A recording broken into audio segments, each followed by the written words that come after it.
აი, ბევრნაირი მოსაზრება მოვისმინეთ, მაგრამ ძირითადად წამყვანი აზრი არის ის, რომ არ ენდობიან, არ აქვთ იმედი. საბოლოო ჯამში ოლიგარქიული რეჟიმი როგორ აისახება ადამიანის ცხოვრებაზე? იქნება ერთი ეს უსაფრთხოება თუ თავად ცხოვრების ხარისხიც? აი, მოქალაქეების მოსაზრებებმა რა გიჩვენათ და თქვენ როგორ ფიქრობთ? აი, კონკრეტულად ადამიანის ცხოვრებაზე როგორ აისახება ეს პოლიტიკური პროცესი? მე იცით რა არის, ანუ მართლა მნიშვნელოვანია თქმა უნდა, ძალიან საინტერესო იყო უსმენე და მე მგონი 10 გამოკითხულიდან თუ რამდენიც იყო ერთ-ერთი ნაცემი თუ კონკრეტულად ეს რაღაცა, დობა რა თქმა უნდა შემცირებული კი არ არის, გაქარვებულია და ეს ჩანს, ეთყობა ის რომ პოლიციის შემადგენლობის ლამის ნახევარი უკვე საერთოდ საქართველოში აღარ არის და მექსიკით გაიარეს და ამერიკაში არიან ტაქსის ყველაზე ხშირი ლიზინგით ამყვანი კონტინგენტი არიან ქართველი ყოფილი პოლიციელები. თუ გინებავთ, აი გამკვლევა ჩავატაროთ და გეტყვიან მოქმედი პოლიციელებიც, რომ უფრო მეტი იქ აყავთ მეგობარი, ვინემ დღეს აქ სისტემაში. ეს არის რეალობა. ეს ახალი ნაკადი, რომელიც მიიღეს, ძირითადად არიან ბავშვები და ეს ეთყობათ, ხო, აი ფიზიკა, ანუ პატარა ბიჭები არიან, რა ძალიან პატარა ბიჭები, რომლებიცაც შეავსეს ის ხალხი, ის გამოცდილი საპოლიციო დანაყოფები, რომლებმაც უბრალოდ დატოვეს მუნდირი და წავიდნენ და ეს მექსიკაში გადასვლაც არ არის. მარტივი ამბავი, ის რაღაცა ბოლო ბინა რაც ებადათ ისიც იქნა ან გაყიდული, ან ჩალომბარდებული, ან იპოთეკი დატვირთული და წავიდნენ რომ რაღაცა ორი ლუკმაპური გამოუგზავნონ აქ თავიანთ ოჯახის წევრებს. ეს არის რეალობა და თუ რამის გამოვიგონებთ, თავს დავიმშვიდებთ, მგონი ჩვენი ამოცანა ეს არ უნდა იყოს და რაც შეეხება ზოგადად ეკონომიკურ მდგომარეობას, არის ერთი ძალიან მარტივი ექსპერიმენტი, რომელიც ჩემთვის მაქვს ხოლმე და თავაზობ ნებისმიერ სკეპტიკოს ან ხელისუფლების წარმომადგენელს, რომ მარტივი კვლევა გთავაზობთ, აი უმარტივეს შესასრულებლად. ჩადით თქვენ უბანში, ჩვეულებრივ ნებისმიერ უბანში, დადექით მარკეტის წინ და დააკვირდით 15-20 წუთის განმავლობაში რამდენი ადამიანი გამოვა და ამ ადამიანებს რამდენს ეჭირება ხელში ორი პარკი, მაგალითად. ნახავთ, რომ ეს იქნება 50 მომხმარებლიდან მაქსიმუმ 1. ძირითად იმასა გამოდის ერთი პატარა რაღაცა მსუბუქი პარკით ან აი კლავზე აქვს დალაგებული შემოწყობილი კვერცხი, ზეთი და ზეთ მოთავსებული პური. აი ეს არის ძირითადი სამოხმარებლო კალათა ამ ქალაქში, რომელიც სულაც ეკონომიკა იზრდება ოცნებად. არა, ნახეთ ახლა რა იზრდება, ეკონომიკა იზრდება ქართული ოცნების ჩინოვნიკებისთვის, რომლებიც კიდევ ვიმეორებ, რომ აი პარალელურად ხო ეს ვითარება არის ქვეყანაში და მართლა ძირითადი სამოხმარებლო პაკეტი არის პური, კვერცხი, ზეთი. და ადამიანები, რომლებიც მუშაობენ და არაზარმაცი არამედ მუშა ადამიანებიც კი ვერ ნაყრდებიან იმ ანაზღაურებით, რაც მათ აქვთ. იმდენად გაიაფთა ფული. ანუ უფასო ფულის დაპირება რაღაცას რო იძახდა და ამ ფორმით ასრულდა, როგორც ჩანს, ფული გაუფასურებულია მოკლედ და ის რაც ღირდა, თქვა 20 ლარი, ეხლა იმას სჭირდება 100 ლარი. ნუ ასეთი ვითარებაა და ხელფასი კიდე არ გაზრდილა, ხო? ძირითადი ხელფასი არის რომელს სფეროში, სამოხმარებლო სფეროში. იგივე მარკეტის მოლარეები, იგივე დელივერის თანამშრომლები, ანუ გოგო ბიჭები, რომლებიც არიან აი და რო ეძახე რა მიტანის სერვის, ავტო ბენზინგასამართი სადგურის ოპერატორები, რა ვიცი, საგან ეხლა დანარჩენი ელიტის ამბავია, ხო? ეხლა ჩვეულებრივი თბილისელი. ხშირად აკრიტიკებდა ქართული ოცნება, ვიდრე ხელისუფლებაში მოვიდა, რომ ელიტური კორუფცია ჩვენი ხელისუფლების დროს ადამიანი, ვინც მუშაობდა, ვისაც მუშაობა უნდა და ის იყო მაძღარი, მოკლედ რო ვთქვათ რა. და ეხლა ადამიანები, ვინც მუშაობენ, იმათაც შეათ. ეს არის რეალობა. აი კიდევ ვიმეორებ, ჩამოვიდნენ, დადგენ ჩვეულებრივი მარკეტის წინ და თუ სხვა ვითარება ნახეს, კი ბატონო, ბოდის მოვიხდი, მაგრამ უბრალოდ ვერ ნახავენ ამას, იმიტომ რომ ვაკვირდები და იქაც რომ ყველა შეუძლია დააკვირდეს და ეს ასეა რა, ასეთი რეალობაა. რა პარალელურად ოცნება სად არის, სხვა საკითხია. ქართული ოცნების წევრები, მე მგონი დაბადების დღეს არ იხდიან საქართველოში. ეს ყველა ივენთი, ყველა რაღაცა ნათლობა, დაბადების დღე, არ ვიცი, რაღაც ღონისძიება, ყველაფერი ეს ხდება რომში, დუბაიში, პარიზში და ეს ხო ხედავთ ეხლა ასე არის ხო? ჩარტერებით ალბათ. კაცო, ის რაც ხდება ეხლა ეს ხო პატარა ქვეყანა, ეს პატარა ქვეყანა, პატარა სოციუმია საქართველოში, ყველაფერი იცის ვინ როგორ ცხოვრობს. და ყველა აი ამ ბობოლა კოდს, თუ მაღალჩინოსანს, ყველა წავს ოჯახი, რომელიც მე ამას ათავსებს სოციალურ ქსელში, ყველა იქ ხედავთ რაღაცა ომარები, რაღაცა მოეთ შარდონე და რაღაცა ნუ აი უზარმაზარი ფუფუნება, რომელშიც ისინი ცხოვრობენ და თუ ეს ის თავადაზნაურობა მიაჩნიათ თავი როგორც ჩანს, რომ ისევ მოდელს უბრუნდები ივანიშვილი, ესე თვითონ ესე ცხოვრობს და თუ შეხედავ ივანიშვილის ცხოვრებაში თუ ეგ მოგინდება შენ რომ თქვა მაღალჩინოსანი რო ხარ რომ ჩათვალე საქართველოს ეკონომიკა მაგას არ ეყოფა გესმის ანუ დაახლოებით 200 მაღალჩინოსანი ტრიალებს ივანიშვილის ირგვლივ როგორც ჩანს ამათმა გადაწყვიტეს რომ ცოტათი მაინც ისე იცხოვრო როგორც ივანიშვილი ცხოვრობს და ის მილიარდერია და ისე რომ იცხოვრო ამ 200 ადამიანმა ჩვენი ეკონომიკა მაგას არ ეყო უბრალოდ ოლიგარქობა მოუნდათ ესეთი ხო ბევრი გახდა უკვე ოლიგარქი კითხვა რომელიც პრინციპით აგიანოსნეთ კიდეც ქართული ოცნება ხშირად ამბობს რომ ძალიან ძიმე მემკვიდრეობა დახვდა და ნუ მუდმივად 13 წელი არ დასრულდა მოკლედ 9 წელზე საუბარი თქვენ როგორც ყოფილი მთავარი პროკურორი როგორ ფიქრობთ აი მთავარი შეცდომა რა იყო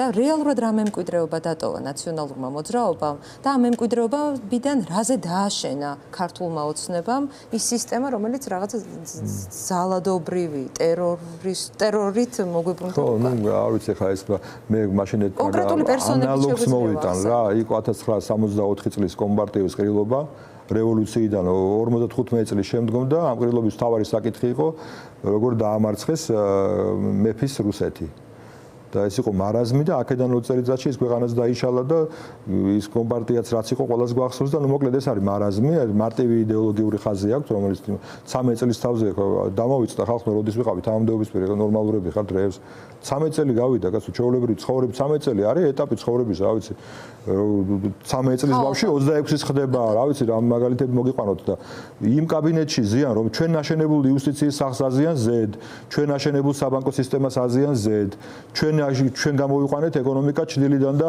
ამის შედეგად გახდა ბიუჯეტი ის რაც გახდა თორე შევარდნაძის ხელისუფლება რო წავიდა ბიუჯეტი იყო ქაღალდზე იყო 600 მილიონი ლარი აქედან რეალურად იყო 350 მილიონი ლარი 350 მილიონი რა დღეს არის სუსის ბიუჯეტი უბრალოდ სუსის ბიუჯეტი გესმით და ქვეყნის ბიუჯეტი რაც იყო შევარდნაძის დროს 2003 ვარდების რევოლუციამდე ის არის დღეს ბათუმის ბიუჯეტი ორჯერ მეტია ეს ყველაფერი შექმნა აი ამ იმ რეფორმება რომელიც გატარებულა ამაზე ხარ რომ მოვცდეთ ვილაპარაკოთ ეს ხალხმა ისე ყველაფერი იცის აი მემკვიდრეობის სახით დაიტოვა მათ შორის მურუსიძეც ჩინჩალაძეც ხარებაც გელაძე წინა ხელისუფლების და გუშინ პროკურორი რო ემშვიდობებოდა საზოგადოებას თქვა რომ 20 წელი დაყო სისტემაში გამოდის რომ 13-დან 7 წელი წინა ხელისუფლების მე დამხვდა პროკურატურაში და რო წამოვედი ისე ვიგდი იქ იყო ვადისმული სასამართლო კლანზე არ უნდა ქართულ ოცნებას რომ ეს სიტყვა გამოვიყენოთ რომ ვისაუბროთ აი მურუსიძეს, ჩინჩალაძეს, მათნაირებს რა კონტრაქტი აქვს ივანიშვილთან ისეთი რომ საბოლოო ჯამში ხო ბედი ამ მოქალაქეების ვიზეს ჩვენ საუბრობთ წყდება სასამართლოში. რაზე დგას მათი შეთანხმება? ბიზნეს კეთილდღეობაზე, ყველაფერი პატრონისთვის. ალბათ ეგეთია, ანუ სხვა რა ვნახეთ. ისინი რა სარგებელს იღებენ? ისინი იმას რაც ჩამოთვალე. მე ანუ რა თქმა უნდა, პრივილეგიებს ფულს ცხოვრებაში რო არ უნახავთ, არასოდეს ისეთ ცხოვრობენ და ვერცო ინატრი. ამ მაგაზე კი არ არის რომ შეიძლება ვიღაცა ნიჭიერი ბიზნესმენია და რაღაც რა თქმა უნდა დოვლათი შექმნას და რომი კი არა, რა ვიცი კაცო მოიაროს სოფლიო 7-ჯერ. მაგრამ პატარა ქვეყანა ვარ, ჩვენ პატარა ეკონომიკით. მზარდი ვიყავით, რაღაცა ნუ კაი გავიგეთ ტურიზმზე დგომი, რაღაც სამი სეგმენტია ეკონომიკის საქართველოში. აი ჩვენ რო გონია რომ მეღვინეობა და სპირტი რაღაც სასწაული არის, სულ ჯამში 600 მილიონი დოლარი, მეტი არაფერი არ არის, გესმით? აი მეორადი ავტომობილების რეექსპორტის რომელიც ამერიკის შეერთებულმა შტატებმა გვიბოძა როგორც მეგობარ სახელმწიფოს, არის 3 მილიარდ 500 მილიონი. 7-ჯერ უფრო მეტია. 6-ჯერ, 7-ჯერ უფრო მეტია, ვინმე მთელი ჩვენი მეღვინეობა, სპირტი და რა ვიცი, კონიაკი და ასე შემდეგ. ჩვენ რომ დიდი გონია რა. ეს აი მეგობრებმა ეს ვიძინა, მე ხა გეტყვით სხვადასხვა დააყენა გეტყვის ნიშნის კვეს. შეიძლება იქ რომელიღაცა მომენტში ფინანსთა მინისტრმა ჩათვალოს ეს ხალხი არ არის ჩვენი მეგობარი. ერთი ხელმოწერა დაასვას დოკუმენტს და ეს აემხელა დარგი ეკონომიკის, გამსაზღვრელი ლამის ჩვენი შიდა ბრუნვის უბრალოდ გაქრეს რა. იმიტომ რომ ივანიშვილმა გადაწყვიტა რომ აი ამერიკა კი არ მინდა, მე მინდა მოსკოვი თუ რაღაცა ესეთი მოკლედ მარაზმი, მაგრამ ეს არის რეალობა ეხლა რაზე ვლაპარაკობ. ის რაზეც დგას ეხლა, თუნდაც სასამართლო კლანის რესურსი ამოწურვადია? ყველა რესურსი ამოწურვადია, როცა ეროვნული ინტერესი ილახება და ქართველი ერი რო გამოიტანს განაჩენს, ეს განაჩენია. ნებისმიერი ერის განაჩენა, ჩვენი ერის განაჩენა არის ულმობელი. არ ექვემდებარება გადახედვას. წინა ხელისუფლებაზე რო გვაქვს ჩვენ საუბარი, წინა ხელისუფლებას ვარდების რევოლუციის შემდგომ ეპყრო ხელთ დაკვეთა, შერკინებოდა კრიმინალს, შერკინებოდა კორუფციას და ასე შემდეგ და ასე შემდეგ და იმ დაკვეთის ფარგლებში რაც მოძრაობის დროს რა რეფორმებიც გატარდა და რა მოქმედებებიც გატარდა, იმას მიესალმებოდა ხალხი, მაგრამ რაღაც მომენტში ეს დაკვეთა ხო შეიცვალა. და როცა შეიცვალა ამახო არაფერმა არ უშველა მოკლედ რა. რამდენიც არ უნდა ესავდა, ცდილობდა ესაბუთებია, გნებავთ მიხეილ სააკაშვილი, გნებავთ იმდროინდელი რაღაცა პოლიტიკური სეგმენტი, რომ ჩვენ აიცით რა მართლა ესე იყო, ხო დენი არ იყო, გავაკეთეთ, გაზი არ იყო, გავაკეთეთ, გზები არ იყო, აგერ გააქვთ ბიუჯეტი არ იყო, აგერ არის, ანუ იმდენი რაღაცა იყო მიღწევა, მაგრამ როცა ერმა, ეხა შეიძლება ეს ბევრს არ მოიწონოს, მაგრამ რეალობა ასეთია. ერმა როცა გადაწყვიტა, რომ არ მიდიხარ მორჩა ის ამ გადაწყვეტილებაში იყო ულმობელი. ეხლა თქვენ წარმოიდგინეთ ბიძინა ივანიშვილს რა აქვს ალაპარაკო ამ ერთან, რომელმაც გადაწყვიტა, რომ ის არ უნდა იყოს ამ ქვეყნის მართველი. აი რა უნდა უთხრას, რა გააკეთა? რა მიღწევა აქვს ისეთი, რომ ქართველი ერი დაფიქრდება, რომ უი ნახე შენ არა, უჩა მამაცაშვილი ცხოვრობს ძალიან მაგრა და ამიტომ არა, ეგრე არ იქნება. და სხვა მიღწევა არც არაფერი არ აქვს. ინტერვიუს ბოლოს მინდა მოკლედ გთხოვოთ შეაფასოთ ის სასამართლო პროცესები, რომელსაც ვადევნებთ თვალსინდისის პატიმრების პროცესებზეა საუბარი და მზია ამაღლობელის პროცესზეც მინდა გკითხოთ და აქ დეგებუაძის როლზე, ანუ ზოგადად ბრალდების მხარე როგორ გამოიყურება თქვენ როგორც ყოფილი მბრალდებელი, როგორ ხედავთ ამას? ძალიან ნათელია დაკვეთა, ძალიან სუსტია. აი მეცაც გეტყვით მე, ეგ იმდენად აბსურდული საქმეა, აი მე მისაც კი არ მჯერა რომ მაინც და მაინც იქ პოლიციის ხელმძღვანელობა აჭარაში იყო დაინტერესებული იმაში, რომ ქალბატონი დაეპატიმრებია. იმიტომ რომ ყველა შემთხვევაში ეს საქართველოა და ასეთი გადაწყვეტილება აზიანებს იმ გადაწყვეტილების მიმღებსაც, დამკავებელსაც, ბრალდებელსაც, ვიღაცა მოწმე მივიდა, ისიც ნადგურდება ადამიანურად, გესმით, რომ დგას ქალბატონი, ჟურნალისტი და შენ მოდიხარ ვიღაცა მუტრუკი, 3 მეტრიანი მუტრუკი და იძახი რომ მეთკინა რა, ნუ იდიოტიზმია ხო სრული. მე პირადად მგონია რომ რატომღაც ეს გადაწყვეტილება, არ ვიცი რა მიზეზებით არის პერსონალურად ივანიშვილის მიღებული. სხვანაირად ამას ვერ ხსნი. ვერც რიჟვაძე, ვერც გებუაძე ამგვარ გადაწყვეტილებას ვერ მიიღებდა, იმიტომ რომ ეს იყო მათი რეპუტაციის დამანგრეველი და კიდევაც დაანგრია. ვინც მიიღო გადაწყვეტილება, სხვა რო გავიხედოთ, ხო, ვინ შეიძლება ეს ყოფილიყო, ხო, ალბათ არის ივანიშვილი, არ ვიცი რატომ. ანუ დაინახა მზიაში. მედია მენეჯერზეა ლაპარაკი. შესაძლოა იქნება, იმიტომ დაინახა მედგარი თავდაუხრელი, ანუ ქალბატონი სიმბოლო. ყველა რაღაცა აი ამ რეჟიმი იქნება ეს თუ რაღაცა ოლიგარქია, ბევრი ადამიანის დათქმა რო უნდა რაღაც სისტემას.